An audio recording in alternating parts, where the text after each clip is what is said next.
Justo para conversar sobre los derechos que tiene este sector de la población en la Ciudad de México, nos acompaña esta noche en el estudio la diputada María Guadalupe Chávez Contreras. Ella es presidenta de la Comisión de Pueblos, Barrios Originarios y Comunidades Indígenas Residentes de la Ciudad de México en el Congreso local. Diputada, bienvenida a Capital 21. Un gusto recibirla. ¿Cómo está usted esta noche? Muy bien, gracias. Buenas noches. Nosotros muy contentos, Feli, porque es un tema de deuda histórica el que vamos a platicar con usted esta noche. Veíamos en la pantalla hace unos segundos cómo garantizar a los pueblos indígenas de la capital del país el pleno cumplimiento de sus derechos, tal y como lo mandata nuestra Carta Magna local. Así es, estamos trabajando junto con ellos estas leyes secundarias que emanan de nuestra Carta, en el artículo 57, 58 y 59, nos mandata hacer esta ley secundaria donde sus derechos estén garantizados, los derechos de los pueblos originarios, de los barrios y de las comunidades indígenas residentes, sobre todo en este tema de la autodeterminación de los pueblos, que pasa porque tengan territorio. Entonces estamos hablando de dos grupos, estamos hablando de los pueblos originarios y de los barrios que tienen territorio en la Ciudad de México y de las comunidades indígenas residentes que residen en la Ciudad de México pero no tienen territorio, pero tienen los mismos derechos. Y por eso la ley es transversal. Derecho a la vivienda, a la salud, a la educación, garantizar sus derechos. Estamos trabajando en eso. Y que eso es lo más importante, que se tengan que atender cada una de sus necesidades en el marco legal, pero sobre todo que ellos estén informados y que puedan participar para abonar precisamente a esto que va a mejorar su calidad de vida.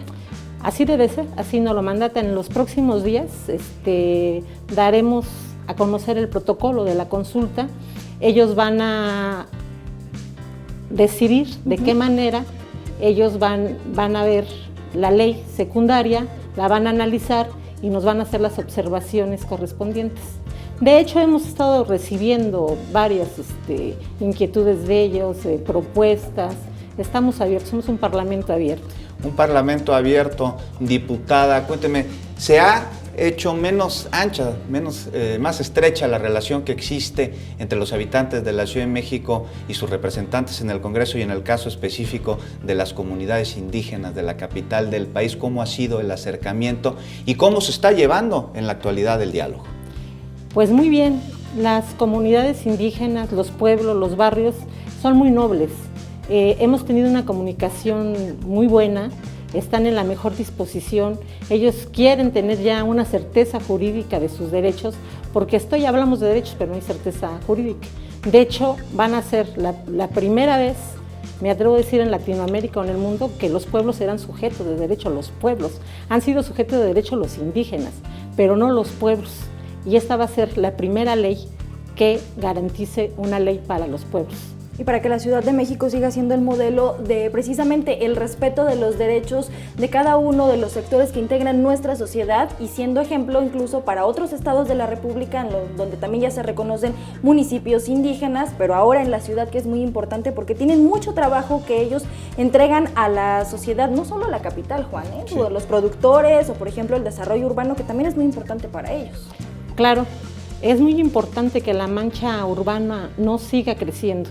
Nosotros tenemos oxígeno de nuestros pueblos, agua de nuestros pueblos, ellos cuidan los bosques, ellos cuidan el campo, ellos son productores.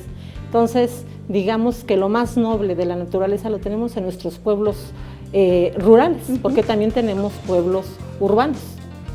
Pueblos rurales y pueblos urbanos, lo ideal será, diputada, que por ejemplo lo que se produce en los pueblos rurales pues sea vendido aquí en la capital del país para beneficio de todos, pero esto vendrá en la ley secundaria. ¿Para cuándo podemos esperar que se presente esta ley secundaria en comisiones, en el pleno del Congreso y en su caso se apruebe y comiencen las poblaciones indígenas de la capital del país pues a recibir sus derechos sin distinción?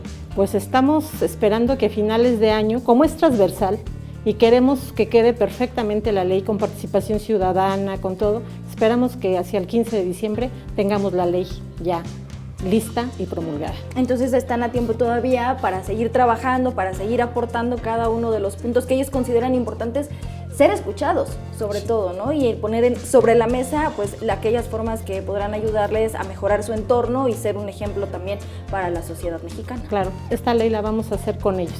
Es para ellos, pero la vamos a hacer con ellos. en comunión con ellos, autoridades, representantes y ciudadanía juntos trabajando en común.